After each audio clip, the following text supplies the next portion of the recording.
Asana Rebel Premium Workout App. The pros, the cons. Most people think fitness apps are just about exercise routines, but Asana Rebel is built around a lifestyle, not just a workout. It's a yoga-inspired fitness app that blends mindfulness, strength, and mobility into one seamless experience. But is it really worth upgrading to the premium version?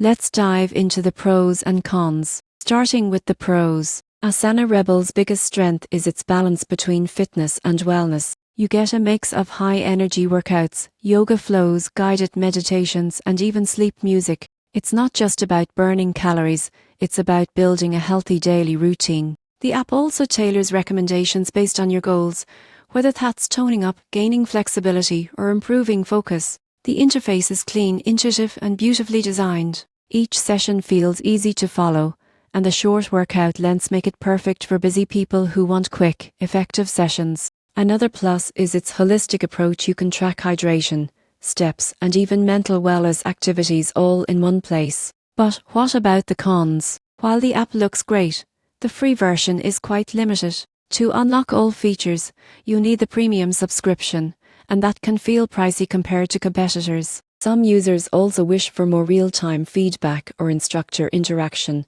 since everything is pre-recorded. In conclusion, Asana Rebel Premium is ideal for those who want more than just workouts. It's for people looking to build a healthy, mindful lifestyle that fits seamlessly into a busy schedule. If you want a sleek, yoga-inspired approach to fitness with a wellness twist, this app delivers as long as you're comfortable with the subscription cost.